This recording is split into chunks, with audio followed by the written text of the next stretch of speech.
afternoon, everyone. My name is Manik Gopinath. I'm a senior lecturer in aging at the Open University. I must say it's an honor to chair this happy hour session and an even greater pleasure and privilege to introduce a session dedicated to the Amar Bari, Amar Jibon research project, which is the Bengali phrase for my home, my life. This is a foundational 3-year study which explored the housing experiences of older Bangladeshi adults from the long-established East London communities. It was carried out in partnership between the Open University, Bangla Housing Association, and the Housing LIN, and led by myself. I would now like to introduce our 4 speakers today who will share the research with you in a few minutes. We have here today on our panel Mr. Aminur Rahman. He's a member of the Bangla Research Advisory Group on the project. Dr. Mahira Ruby, our postdoctoral research fellow at the Open University. Mr. Bashiruddin, the CEO for Bangla Housing Association and the community partner on the project. And Emeritus Professor Sheila Pease at the Open University and a co-investigator on the project. Handing over to you, Sheila, now. Okay. Could I have the next slide, Sally, please? Yes, let me just get those up on screen for you. Okay, you should be able to see that. It's the second slide. Next slide. That's right. Thank you. Well, where to start? I should start by saying that facing persistent housing inequalities, Bangladeshi communities are among the most housing deprived minority ethnic groups in the UK. This research was commissioned by the Vivensa Foundation in their Housing, Health and Ageing programme, with the final report launched in the House of Lords in February. As this slide shows, and I expect you could take a little while to read it, but you'll see it's co-production and its complexity. And it was really essential to prioritise experiential knowledge. Our ways of working included bringing together a Bangladeshi research advisory group known as BRAG, using community co-researchers to undertake the research conversations, and later establishing a professional research advisory group known as PAG. Now I'm going to start by handing over to Aminur, a BRAG member, to comment on their involvement in the study and their experience, how it has impacted the members. Can we have the next slide, please, Sally? Thank you, Sheila. And hi, everyone. Good afternoon. So my name is Amino. As a member of BRAG, we spent about 3 years as the heartbeat of the Amar Bari, Amar Jibon project. We didn't just join the project to advise, but we joined to ensure that the stories of our elders, known as probins in our Bengali terminology, were not just heard, but understood. Many of us come from non-academic backgrounds, and as Moriam said it very beautifully in the quote that you can see, the realm of higher education belongs to my grandchildren and not me. Yet here we are, as BRAG members, bridging the gap between the living room and the House of Lords. From the very beginning, we were there from the start, not just to rubber stamp at the end. We helped recruit community researchers and ensure that they asked the right questions in the right way. We as BRAG moved beyond the literal translation, helping the academics understand the hidden language of the home and the cultural necessities of things like prayer spaces, the dignity of gender separation, the challenges faced as pioneer immigrants also. We read the interviews, we coded the data, we were part of the coding process, and we made it coherent also.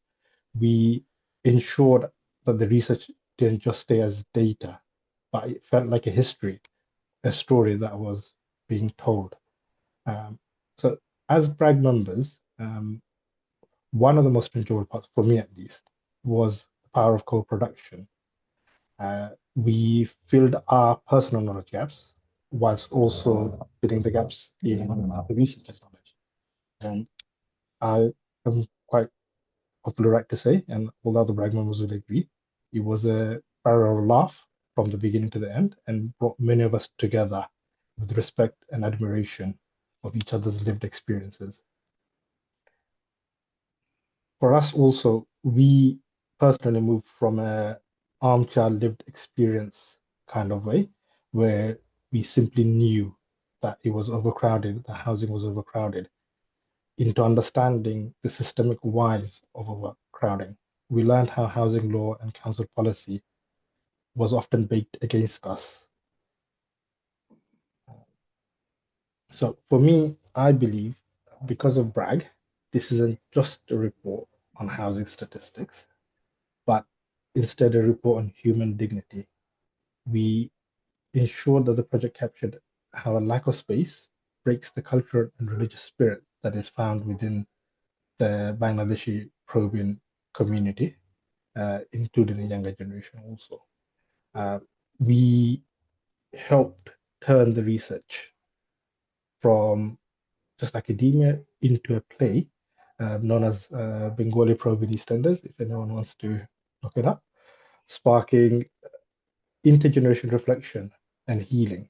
It forced the younger generations to see that the silent sacrifices that the parents had made and are still making to this day. So personally, in terms of impact on us, my personal impact, I would say, is that this journey took us from the streets of East London to St. Anne's College, Oxford. It took us from the news channels to the House of Lords. And for me, presenting at St. Anne's was a very particular proud moment for myself and my family. I'm sure for many others also it would be the same. And finally, I would like to say on this part, for us, more importantly, as Bragg members, it gave us the confidence and the tools to advocate. It removed an element of fear and it gave us the tools that we needed to realize that the stories that our parents have, that we have, is actual evidence. And we owe it justice to ensure it is in the public domain and that we have got the tools and the confidence to actually do that now. I will hand it to Sheila. Yeah, thank you, Amina. We now turn to the research, to the background, to the findings and recommendations. And this is introduced by Myra. Good afternoon, everyone. So I'm going to share a bit with you around who the probins are. As we said, the probins are the participants that took part in the research. So the sample included 76 Bangladeshi probins, women and men, aged 50 and over across the 4 London boroughs of Tower Hamlets, Newham, Hackney and Redbridge. Nearly half the participants, 48%, are based in Tower Hamlets, reflecting the borough's position as a historic centre of London's Bangladeshi community. Newham accounts for 31% of the sample, while Redbridge 14% and Hackney 7% contributes smaller proportions. Primarily long-term residents, the majority are from a part in Bangladesh called Sylhet, which is a rural district in Bangladesh. They identify with the Muslim faith and hold full citizenship status, along with some recent arrivals who are twice migrants and have obtained permanent residency. So this sampling distribution actually aligns with the broader patterns of geographic concentration of minority ethnic groups in urban areas in England, and specifically of the Bangladeshi population in East London, with, as you can see, Tower Hamlets having the largest Bangladeshi community in its total population.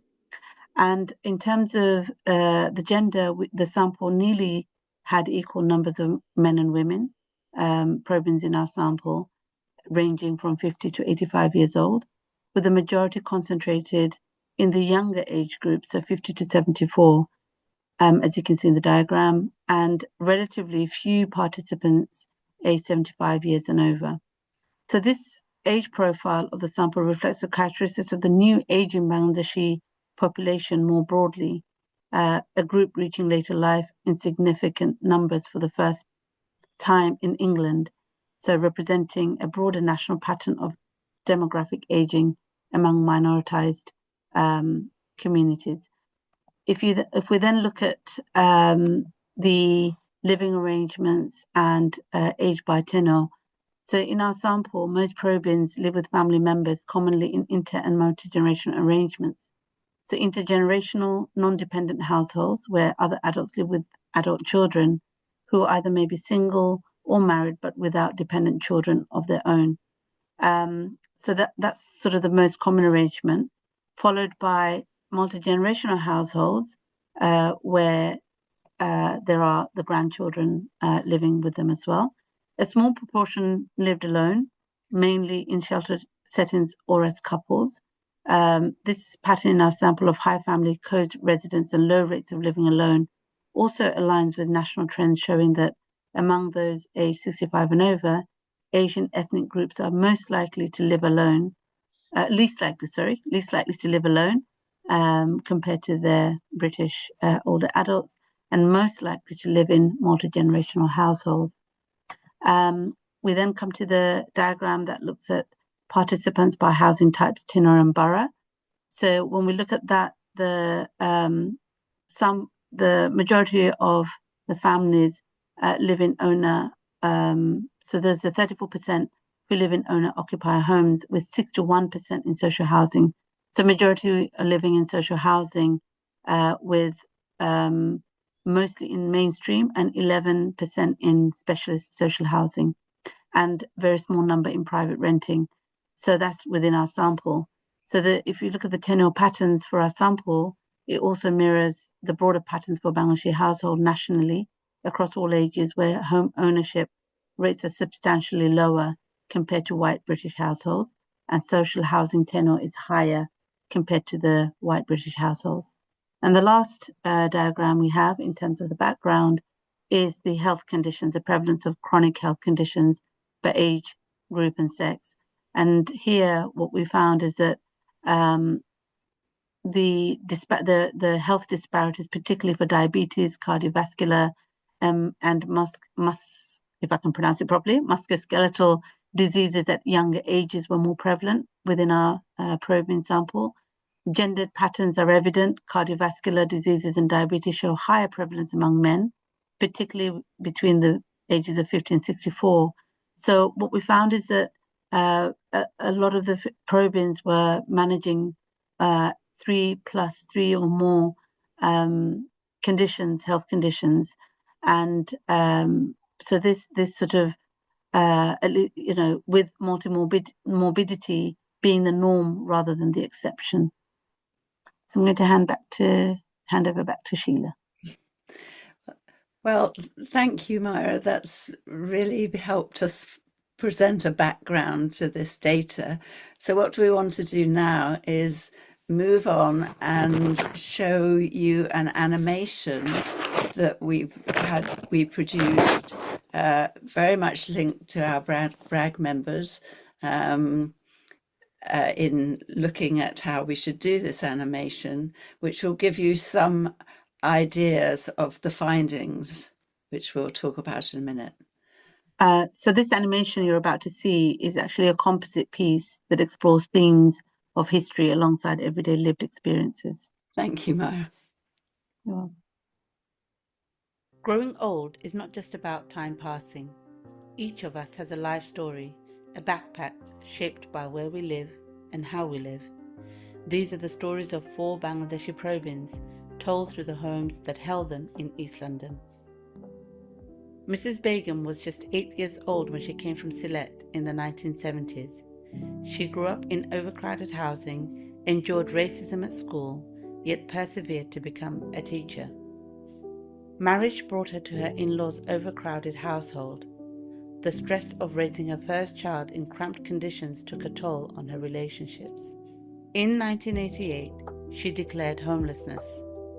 Mrs. Begum was offered a council flat infested with vermin, which made her child unwell. Eventually, she took a risk, moving her family to Wapping despite fears about safety. She transformed their small terraced house into a home. Extra rooms, a prayer space, and a garden for native vegetables. Today, it is her pride and joy. But her husband's early retirement due to health problems brings new challenges, financial strain, and need for housing adaptations. She juggles part-time employment and caregiving responsibilities while quietly battling her arthritis. She wants to grow old in her own home, with one of her sons by her side. Sheltered accommodation, she insists, is an incredibly sad reality, and definitely not for her. Aftab arrived in 1976 at age 14. He went straight into factory work, no school, just survival. Marriage and a growing family meant years of overcrowding in a 2-bed council flat. He asked for bigger housing repeatedly, but nothing changed. His mother slept in the living room. His children had no space of their own. His health declined. Still, he kept going. When the factories closed, he moved to restaurant work. The low wages meant right-to-buy schemes were out of reach. 15 years later, after his mother's health collapsed, they finally received a 4-bedroom housing association flat on the ground floor. At 63, Aftab can no longer work. Health problems and mobility issues have taken a toll. His son helps cover the bills, his daughter-in-law takes care of him, and his grandchildren bring joy. He is happy where he lives now, but one problem remains: the house is never warm enough. Sheltered housing? He does not know what that is. Does not need it anyway. His son, daughter-in-law, and grandchildren will not let him go. In 1989, Banu Bibi arrived with 2 children to join her husband and then declared homelessness. They spent 6 years in temporary housing before settling in a 2-bed housing association flat. As the only Muslim family in the neighborhood, she felt isolated, but she built community through Islamic classes and home-based tailoring. The cramped conditions forced difficult compromises: father sleeping in the living room, daughter sharing her mother's bed, and finally the wife and husband moving into the living room to give children privacy. They never could move into a more suitable accommodation despite countless bids. Her son moved out after marriage, painful but necessary. There just was not enough space for everyone to stay together. Later, her husband passed away, then came a stroke. Now in a wheelchair, her own flat became impossible to live in, and her children's homes were just as cramped, with no space for her to move in. She moved into sheltered accommodation, reluctantly at first, but now she has accepted this as Allah's will. Modern, accessible, with a prayer room and garden. Her children visit every day.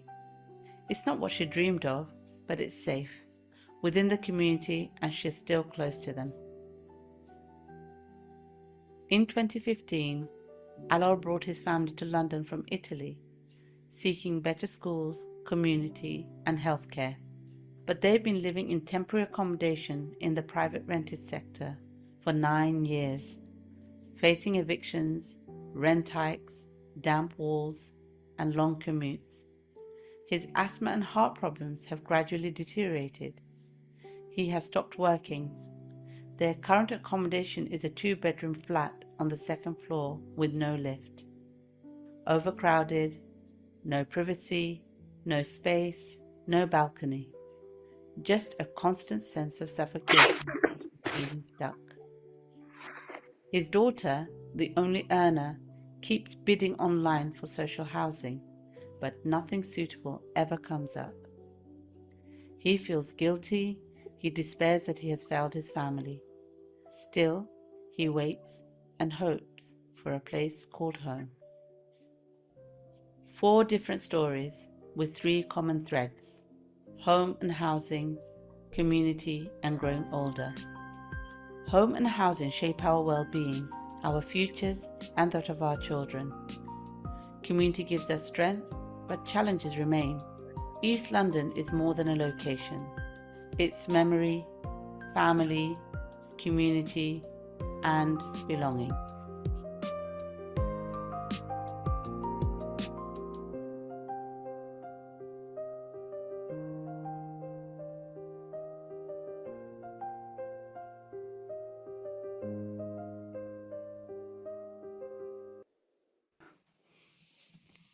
What does this animation show us?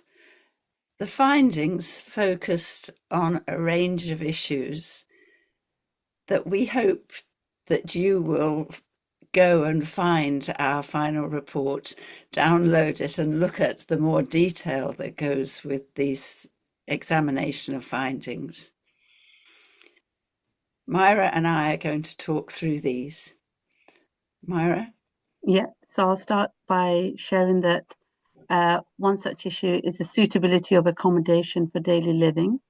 And what we found was that although there were not statutory overcrowding within the family homes, there was functional overcrowding in intergenerational and multi-generational living in many of the families. We also looked in detail at housing conditions and experiences of repairs and maintenance compared to our owner-occupier participants. Private and social rented tenures were disproportionately affected by poor housing. We saw and we heard about lack of ventilation, mould and damp, and conditions that some of us, including myself, had never seen before. So the suitability of housing for evolving health and age-related needs was very present. And there were issues around mobility between levels of accommodation in masonettes. People also didn't have access to information or know who to ask, or that lack of communication about housing. This was true of things like adaptation and who an OT person was who might come and assess their needs. They needed to know more about who to ask and how to ask. And when we explored the housing preferences for future living, most wish to live with or near family members and established communities because of the huge network that's set up and the sense of community in place and belonging that they felt.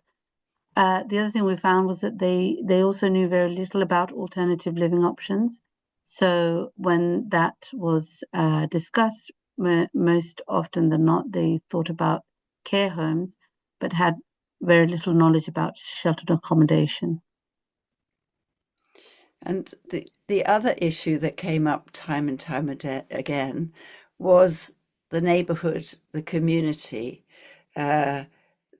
local extension, locality being an extension of home.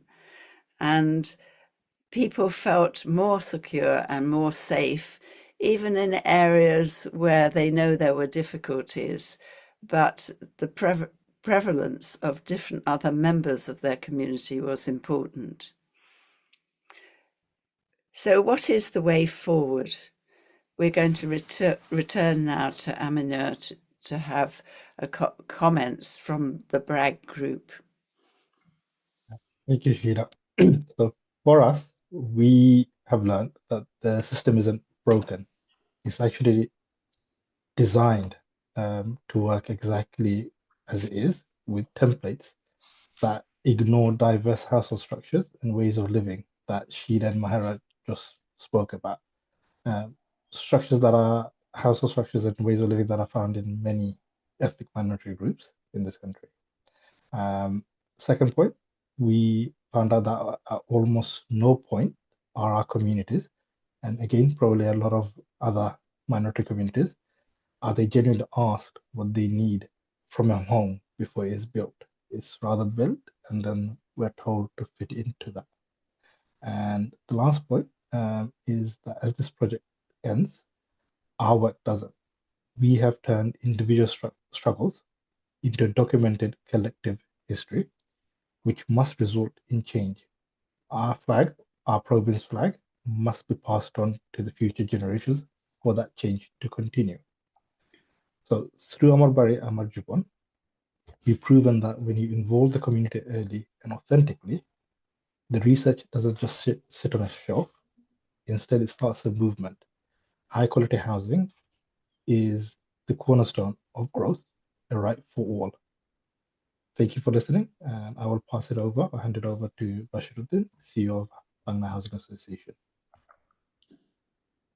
Thank you very much, Aminu. Thank you. Good afternoon, everybody. I'm going to talk about how we can take this forward. First point I would like to discuss is the recognition of the lived realities. You will have seen how the Amar Bari Amar Jibon research recognizes how older Bangladeshi adults actually experience housing. Housing conditions shape people's well-being, their relationships, their ability to live with dignity as they age. It highlights long-standing inequalities that have often been overlooked. And their lived realities must be the starting point for any meaningful change. A key challenge is that most housing really already exists, as much of it was not designed for the multi-generational living or aging with more complex needs. So this is not just a supply issue.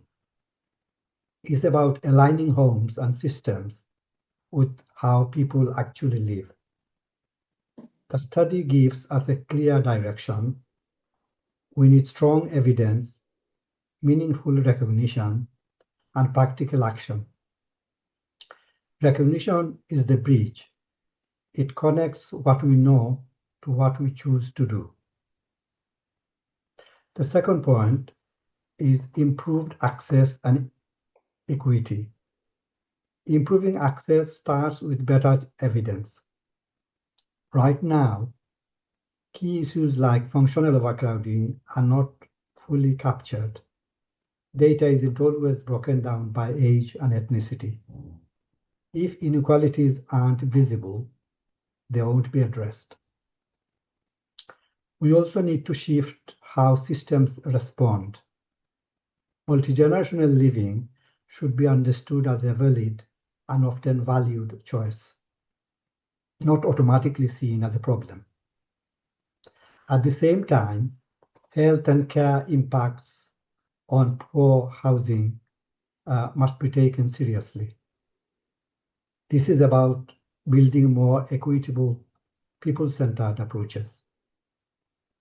We must also focus on the homes themselves. Existing housing needs improvement, addressing issues like damp, disrepair, and lack of accessibility. At the same time, some of our new housing must better reflect diverse family structures, including the need for more flexible and larger homes. Moving on to the next point, building workforce and practice. Delivering this change depends on people. Professionals across housing, health, and care need the skills and understanding. Respond to cultural faith and family needs. Without this, even well-designed services can fail to meet what matters most. I'm moving on to what success looks like. Success means older people are able to age well at home, in environments that support their health, independence, and family life. It also means systems that are more inclusive, responsive, and equitable. Ultimately, this is about dignity as much as housing. We have the evidence. Our success depends on how effectively we act on it. And finally, we know what needs to change. The focus now must be on delivery through collaboration, accountability, and sustained commitment. Thank you for listening. Back to the chair. Thank you, Bashir, and thank you to Sheila, Mahira, and Aminur as well for sharing with you what I would say is a whistle-stop tour of at least 3 years of research and then some. Sally, I can see, has put in a lot of links to the report and summary, etc., into the chat box. So please do go away if you haven't already and look at it in more detail. But we are now moving into the Q&A session. So we'd like to hear from you if you have any comments, any questions, or how it reflects things about what's happening in your patch of the UK. Do feel free to share on the chat button or on the Q&A button itself. Meanwhile, can I just ask anyone from the team to explain a bit more about functional overcrowding? It was mentioned twice, once by Mahira and once by Bashir. And what do you mean, and how might it be different from when we talk about statutory overcrowding? Would anybody like to come in? Yes, Bashir. Well, functional overcrowding means that room numbers, size, and shapes and position of the rooms do not meet the generally expected demands of contemporary domestic life or allow for aging well. And what I mean is that a particular property, they probably meet the statutory overcrowding standard in terms of room numbers and number of people living in there. But the inadequacy of space, the size of the rooms, and the usefulness, practicalities, everyday practicalities, they don't actually meet the demands of the household, particularly the province. This is what we mean by functional overcrowding. If any other colleagues want to also add anything onto that, that's what I wanted to say. Yes, so examples we can share are in multi-generational households.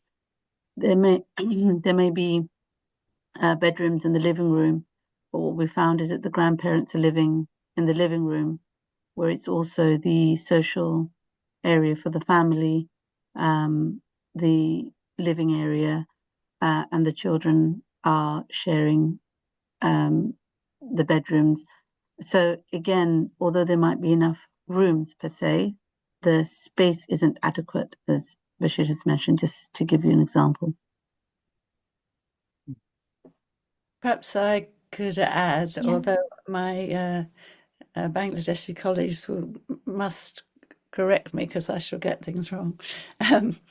It's true that a lot of our probin were living in either apartments, maisonettes, or terraced housing, where there may have been technically statutory bedroom space, but actually, as Myra's just said, where there were 3 generations, it was often the oldest generation that were sleeping in living room space.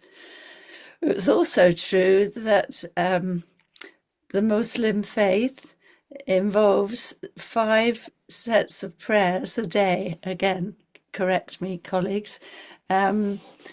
Starting very early in the morning and going throughout the day. And this housing, often now developed as nuclear housing for one family, has 1 bathroom, often involving a toilet inside the bathroom. The ablutions that are undertaken for prayer are water-based. And so here we have people who may be wishing to pray at the same time during the day, who have to undertake a particular custom. And here we have one bathroom.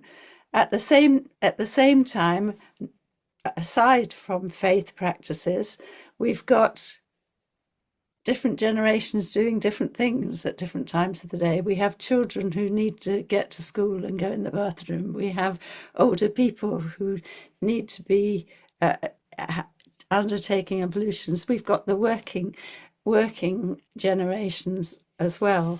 And it's the practices of lived experience within the home that we use the term functional overcrowding for.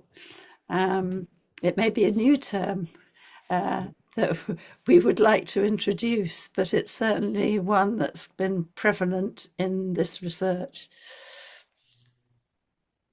Thank you, Bashir, Myra, and Sheila. So there are a few questions in the chat box now, and one of the first ones is, has there been any follow-up positive response from government and local authority interests?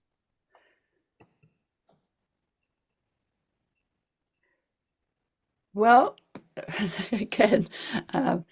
again, Manik, you might be able to speak better to this me than I can.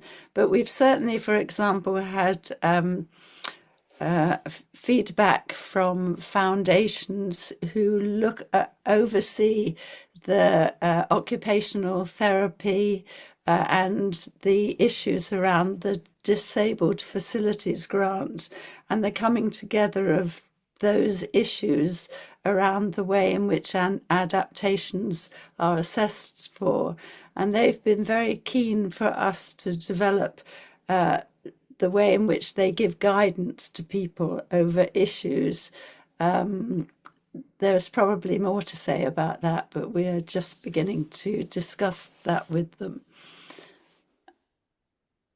Yeah, I think we are now beginning in earnest, if I can come in, to actually reach out to government and to local authorities in terms of translating the recommendations developed, which have been developed with some of the our professional advisory group members who come from different levels of housing, health and social care, as well as organizations working, championing the case of older adults. So this is our next phase of work where we have had some interest, but now to translate into action, it needs us to just pursue it in more depth with them.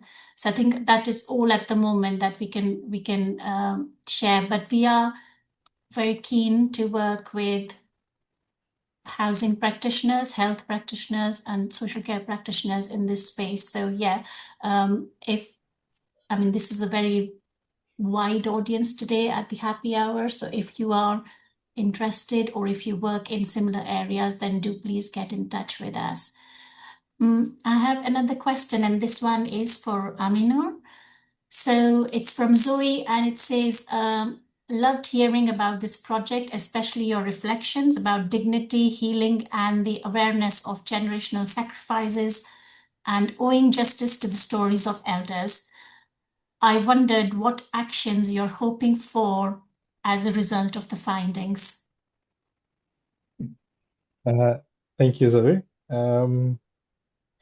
I think it's twofold. I think the English have a stoic nature to themselves, which I think is something that we Bengalis have also inherited. And whilst it's good for many, many things, I also think it stops us from enacting change because we tend to accept the system as it is. And for long-term dignity, for long-term growth, it doesn't actually help. Change needs to happen. So I think one thing is that the younger generations needs to know the sacrifices that the province actually made, the hardships they did, what they put into to build the country and carry on that and advocate and try and keep the flag going so that change can happen for the betterment of those provinces who were the pioneer generations when they came here and now are towards the end of their life and need help and support. It has to be help and support that they want, somewhat to the terms and conditions they want, rather than it being pushed onto them to accept and refit into a nuclear unadapted homes where their health conditions and so forth is taking a backseat, basically. I don't think that is, for me, it's not dignity. That's on one side. And the other side, I think homes need to be, as 80% already exists, as Bashir said, there has to be a conscious effort to adapt them for the needs of the program, not just our community, but many other communities. There has to be a conscious effort to adapt them, and the adaptation has to come through proper consultation with the community, not just what they think the adaptation can be based on red tape and bureaucracy or money, but actually ask people what they need, what do they want. And then maybe, yeah, it might be a middle ground, it might be meeting 50-50, but at least you've respected them to the extent that you've asked them their opinion and what their needs are. And go from that. That for me is you're on the right track, basically. No one's saying this is going to be an instant fix. At least you're making progress towards something, and it's a holistic effort. So yeah, I hope I answered that question. Anything else? Thank you, Aminur. I think the next question is also along the same line. So if anyone else wants to come in, what is the ideal outcome for government changes? What is it that you'd like to see happen as a result of this research? What can I come in, Mani? Yeah. What we would like to see is that there is some kind of rethink on the policy changes, for instance, in the development of new homes, for instance. So at that level, people need to start thinking about how best to at least make some changes into the new built properties to include some of the recommendations that we have made through this project. Although this particular research has been carried out on the Bangladeshi province, but a lot of it can be you can replicate that within other minority ethnic community as well, particularly elderly older communities. So whatever, this is it's quite a serious thing that it has to be taken seriously, because it's not only just going to benefit the Bangladeshi province, it will benefit the wider older aging communities coming from different ethnic backgrounds as well. So there has to be some policy changes in the new build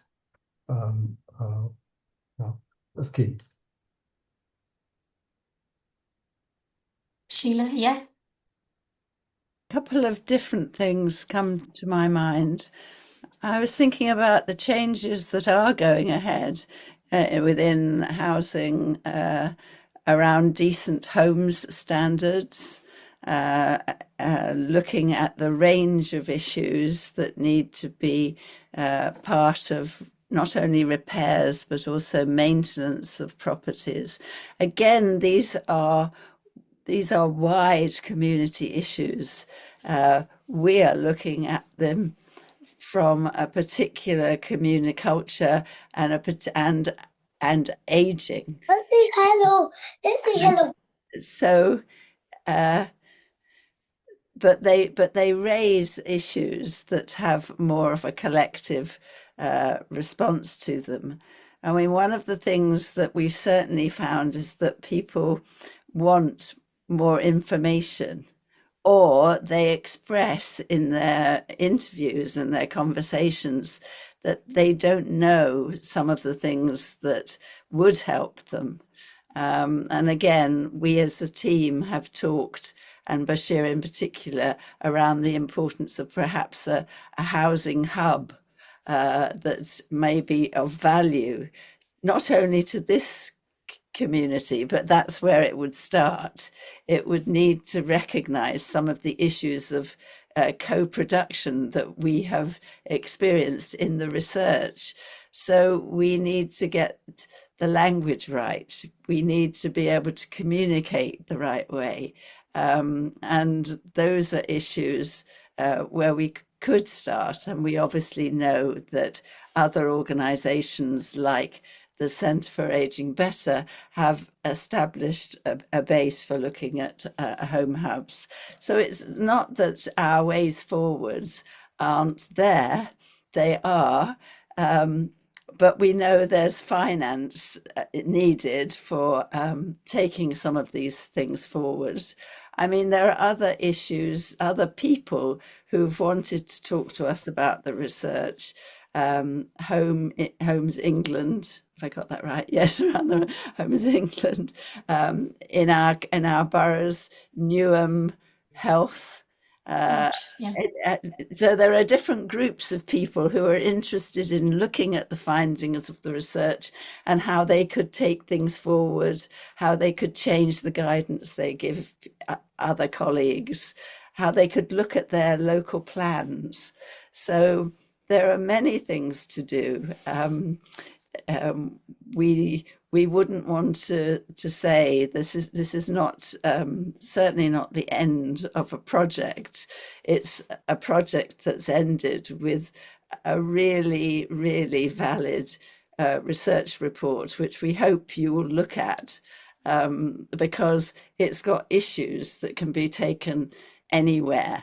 And one last thing I should mention, for those of you who might be interested in the methodology of how we did the project, which is where we started, we also ended the study with looking at our own findings, our own writing up of the report. But then we had a meeting, and I've never been at a meeting where the Greater London Authority housed us to enable 100 people on tables of 8 or 9 each to discuss this document and to say things like, how could we take that forward?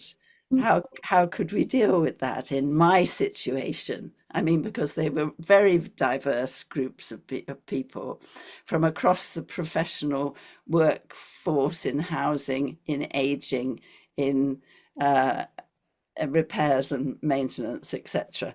And I've not been a part of a research project that actually was able to do that kind of co-production.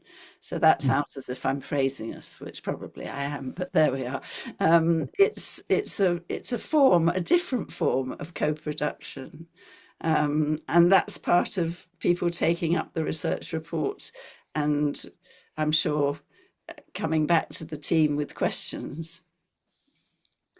Thank you, Sheila and Bashir, for talking at length about it. I think I'd like to add 2 more things about what are the outcomes. At a minimum, from my end, it is about data. And that does not apply to just how diverse England or UK is at the moment. It is across the board. How diverse is your patch? And how do you know that? Because at the moment, there is no way of knowing what the housing needs are, how they are going to shift. Are we reporting on ethnicity indicators? Today, it'll be one community. Tomorrow, it'll be a different community. But if you don't have a grip on what's happening, whether it's adaptations, whether it's new build or whether it's refurbishing or retrofitting, who is affected? How are people affected? So data is a big gap.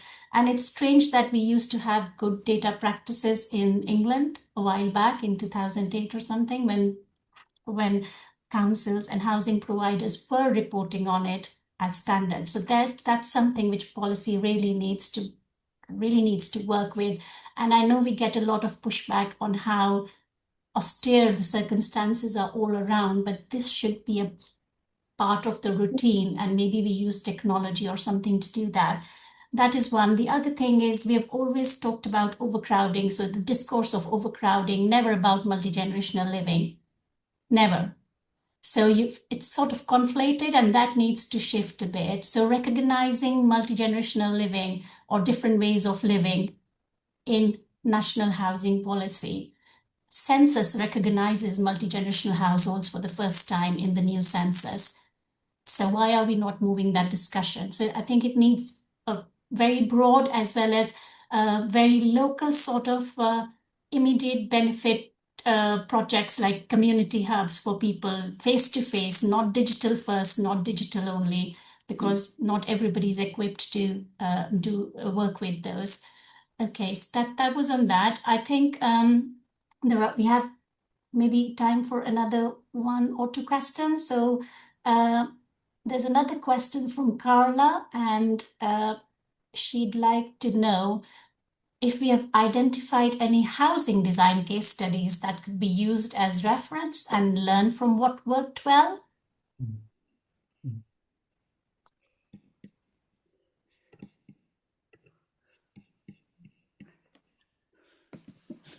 Well, We did. should I say something about Sonali Gardens, perhaps? Yeah. Within Tower Hamlets, in an area not far from Whitechapel, you will find extra care housing called Sonali Gardens. Now, many of our probin that we talked to had never heard of Sonali Gardens, and yet this was designed by Phippen, Randall and Parks, PFP to many of you. It had consultation with the Bangladeshi community locally, and it was built as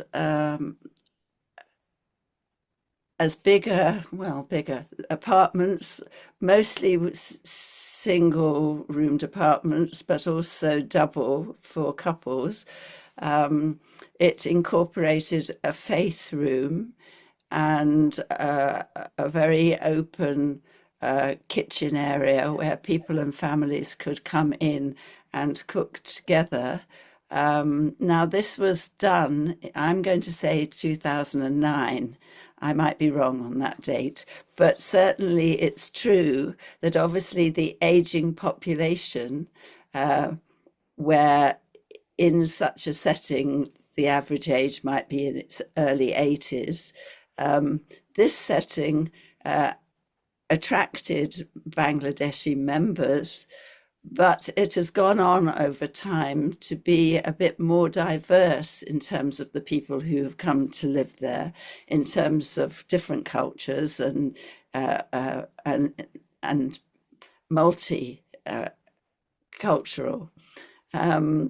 And it also had, and still has, a wonderful garden area. And the Bangladeshi community love gardening. And maybe I'm being a bit wide there, but it's certainly my experience now that I have come across the Bangladeshi Horticultural Association, which there is, that people were often wanting to garden. And so faith and culture and gardening and the apartment space has made that a designed community that would be worth looking at. Its management has changed over time, but it wouldn't be difficult for you to find it in the Whitechapel area. Next to it is the Sonali Gardens Day Centre, and I think that is also day centre provision alongside good transport and community links are very involved with each other. So I'll leave it there. Yeah, thank you. Thank you, Sheila. That was about supported housing, specialist housing. But just to mention that TAS scheme has never been evaluated. And whether it functions well for this generation, we don't know yet. But Bashir, do you want to come in quickly on Bangla Housing Association and design, and how on the kind of properties wherever you've got them built? Yeah. Bangla Housing Association is based in Hackney in London. It's a very small housing association. But what we have done, we have actually built very small schemes. These are general needs, not extra care homes or anything like that, general needs, but with a larger family in mind.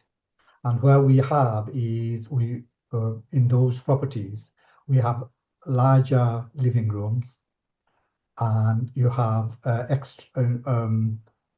separate dining room, living room, separate kitchen, and also you have in the kitchens and bathroom that type of fittings that's what Asian families or Bangladeshi families would like to see. Like in the kitchen, for instance, we have a deep sink kitchens with tall neck taps, to help with washing larger pots, because Asian families, they do like to entertain the, family guests, and they do lots of cooking as well. So all that in mind, we have actually developed just a few schemes, although we'd like to do that more because we are such a small organization. We just haven't got the funding to do that. Plus the fact the government policy actually doesn't help. They tend to sort of fund or give grants to schemes where there is more units. In other words, where developers are going to be building more units in a smaller space. But in our case, we want to have a larger space. So it works against that kind of policy as well. So yeah, we have actually done that, and the families we have, we obviously get very positive feedback, but not enough. We are not doing enough. That's what I'm trying to say. Could do more.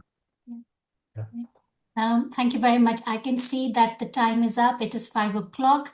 Thank you to everyone so much for attending today's session, and also to the team for presenting. I can just see in the chat box that Abdul Rawat has mentioned a co-housing scheme which has recently been developed by Housing 21 called Rupali Court in Birmingham. So you could probably search it in the Google box, and in the Google box, I'm saying Google search, and have a look at it. But thank you so much, everyone, for joining us today. And do get in touch with us after through our emails or through HousingLIN if you'd like to know more or get involved. Thank you. And thank you to the team.